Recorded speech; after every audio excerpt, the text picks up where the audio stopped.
what's up? What's up? What's up? What's up? Make sure the volume's up here. There we go.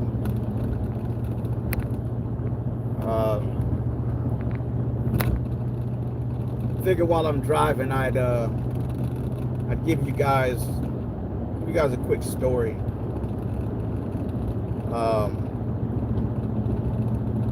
This is live, so this is unedited, you know. It's just raw and uncut. It's the first tragedy. It's the first person close to me who died from a firearm. And he wasn't just somebody who was close to me. This was my best friend. This is somebody that I was with 24/7, 365. And the last maybe year and a half or 2 years we weren't as close. A lot of it has to do with the fact that he's a little older than me, 2.5 years older than me. But he also started mixing in things that he had no business mixing in.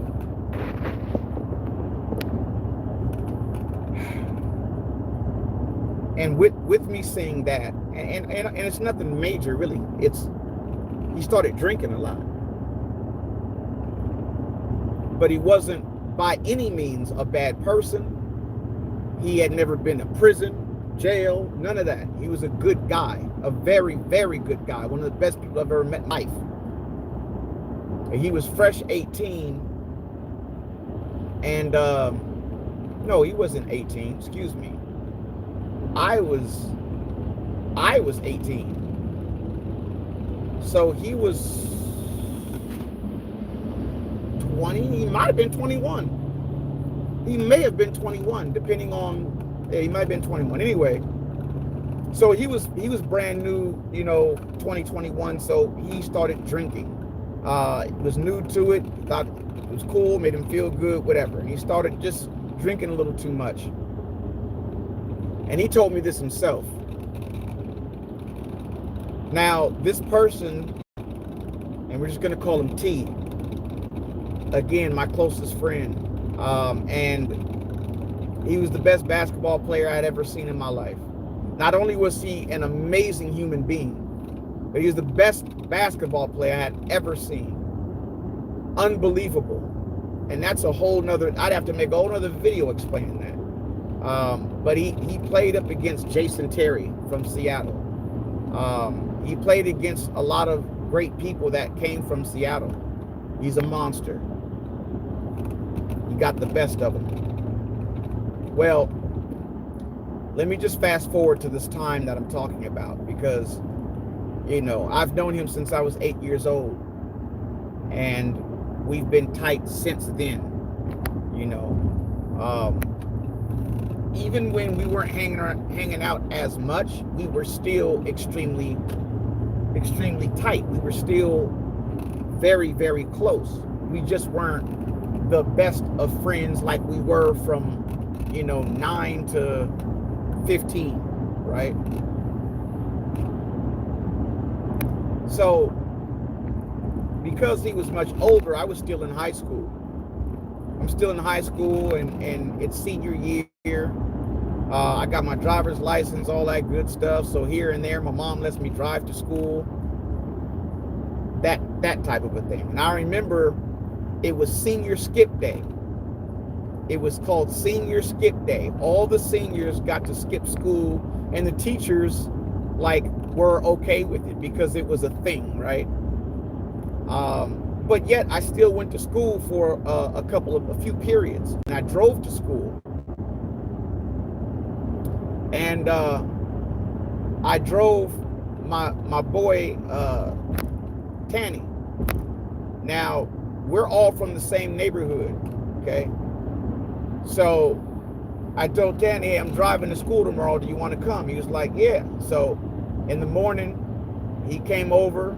We drove to school. Now, understand, my school, the high school I went to, was very far away.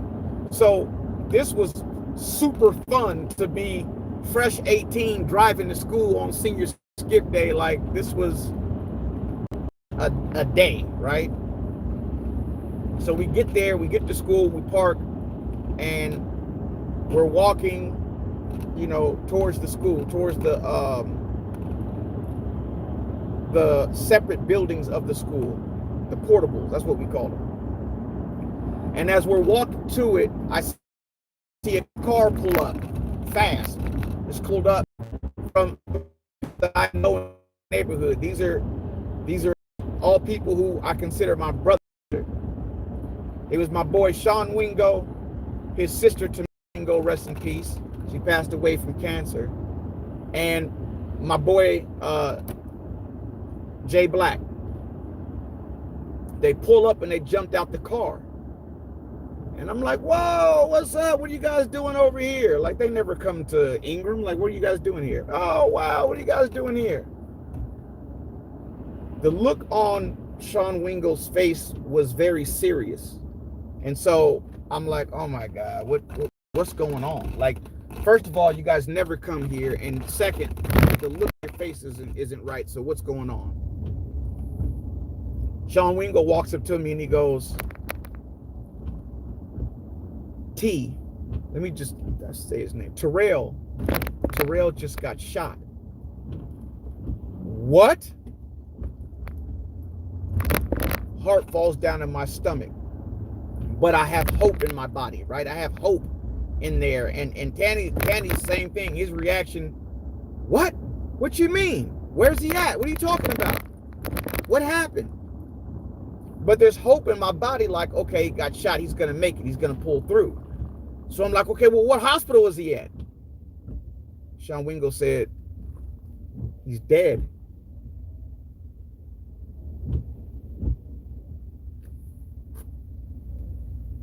I told you this was going to be raw and uncut, so I'm just trying to hold my composure here. He said he's dead. And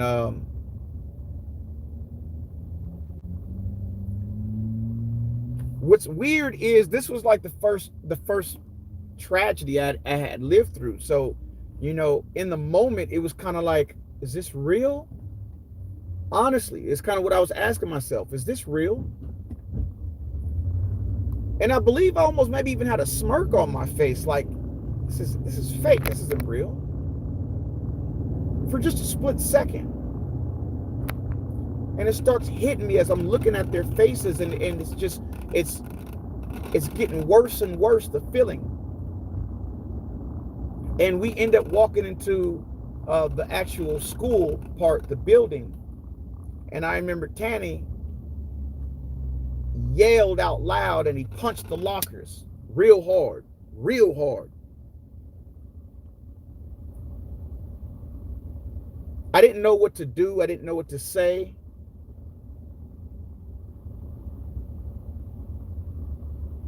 It was just, I'm still a kid, man. You understand, like, I'm fresh 18, but I'm still in high school. You're still a kid.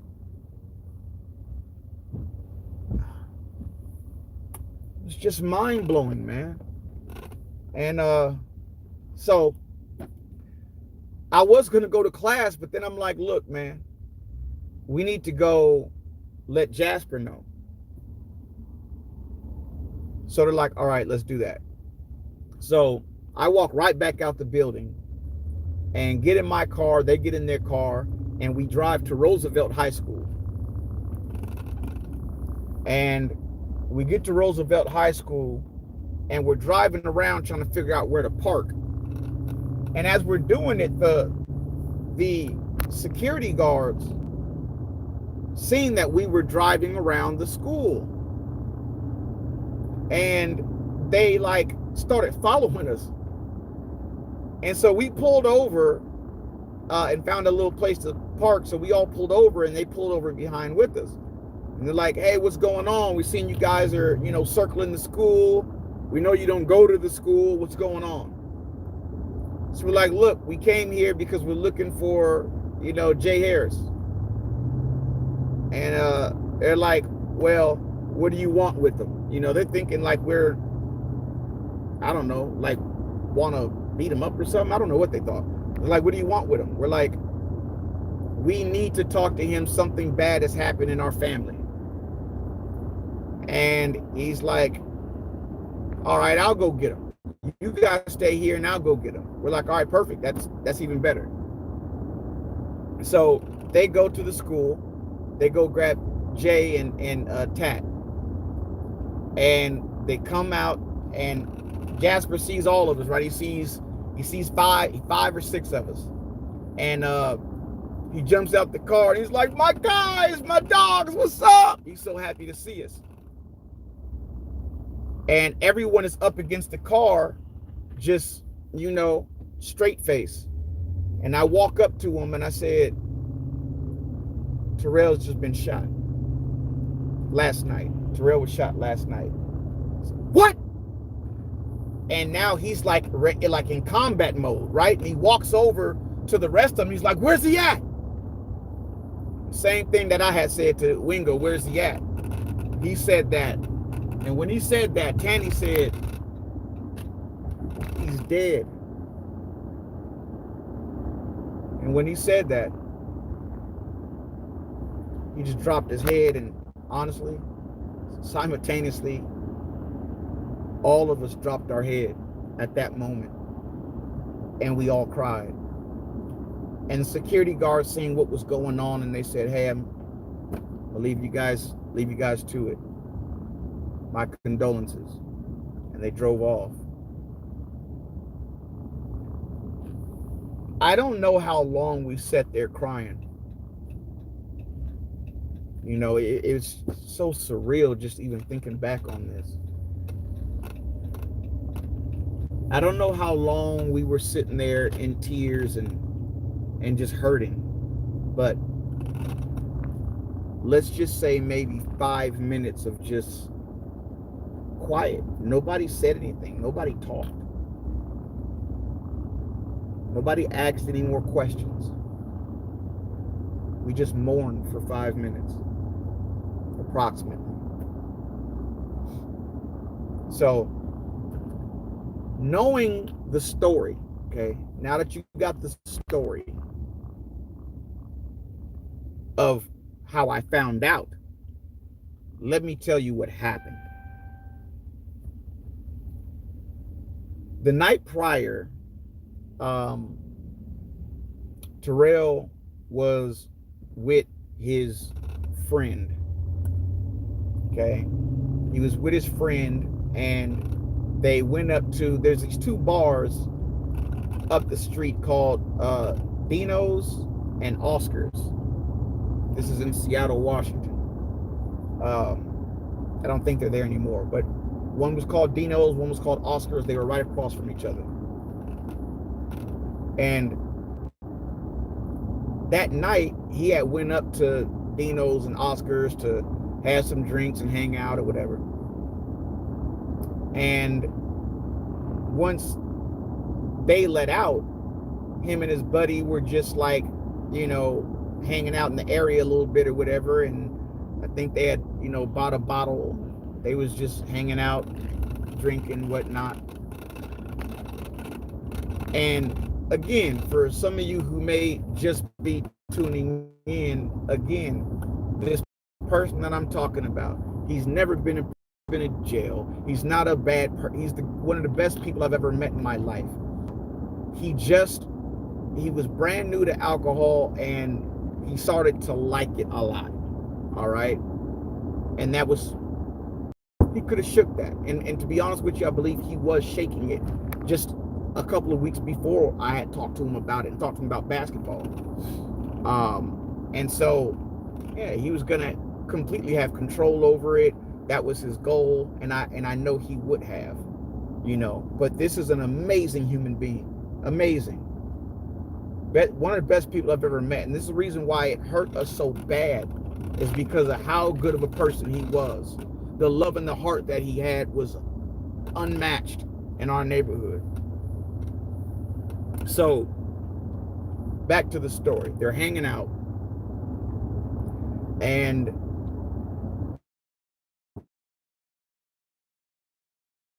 I believe someone said it was a van, and the person says,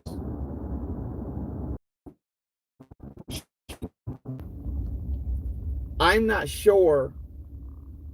Sorry for the connection issue. I'm not sure if the first shots hit him or not. I'm not positive.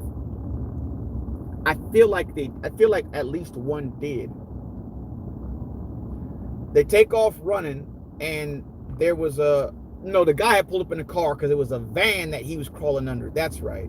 So it was a car that pulled up and starts shooting at him. They take off running, and he finds a van in the distance. He runs to the van and starts trying to crawl up underneath the van, but I believe because he was shot, he wasn't able to get under there fast enough. The guy walks up and he puts 8 shots into his back. While he's trying to crawl underneath the van, the guy stands over him and pulls the trigger 8 times. I believe he just unloaded the rest of what he had.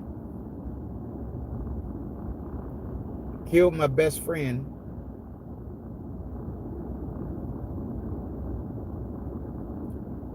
He killed my best friend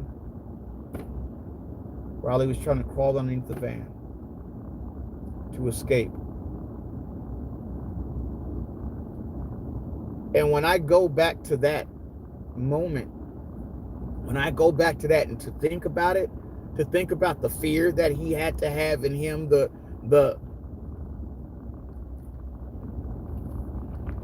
feeling of I have to get away, I gotta escape.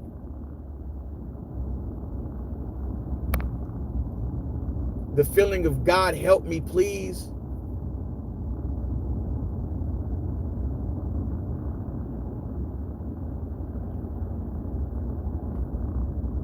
They killed him.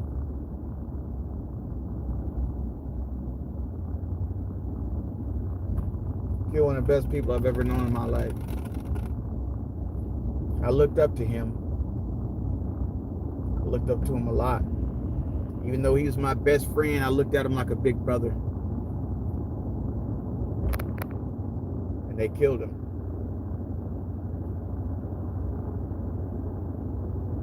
I still don't know exactly. I've heard a couple rumors of a war. But that I hear the most is that it was over a girl at the end of the day. I've also heard it was about some other stuff. Neighborhood beef kind of thing, but yeah.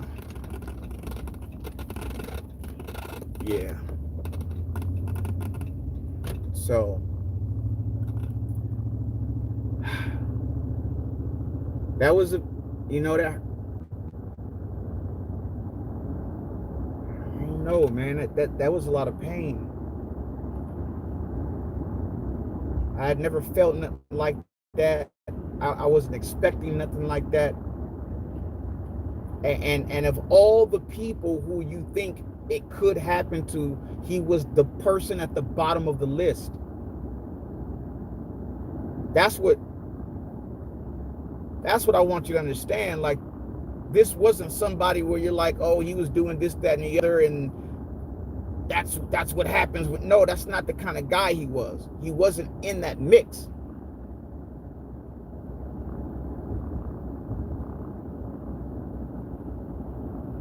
He was a ladies' man. Like, the girls loved him.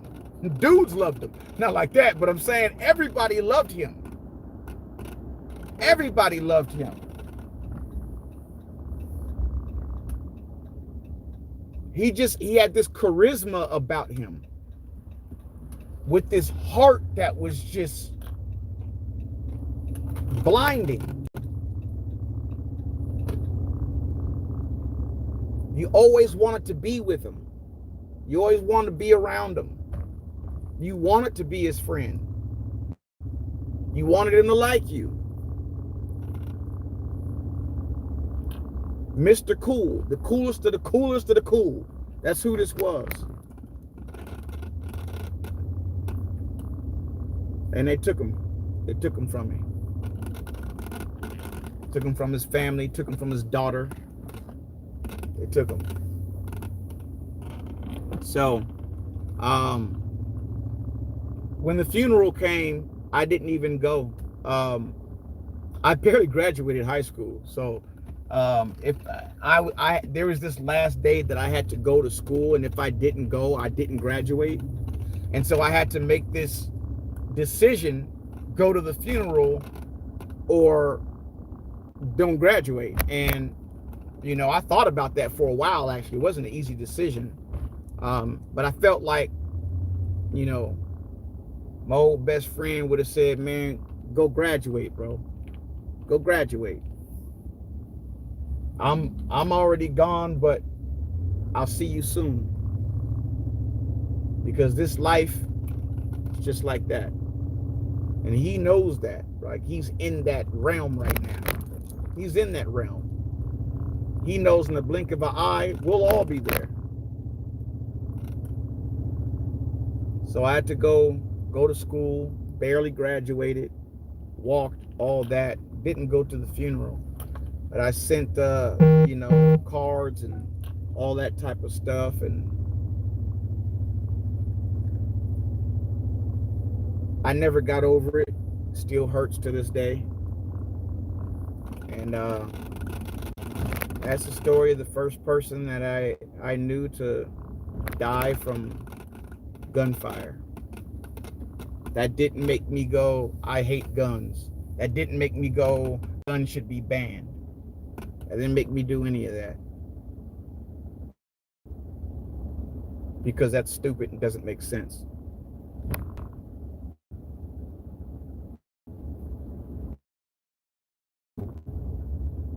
Yeah, that fucking hurt.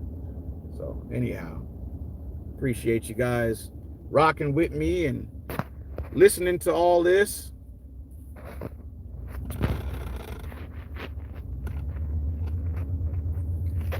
See,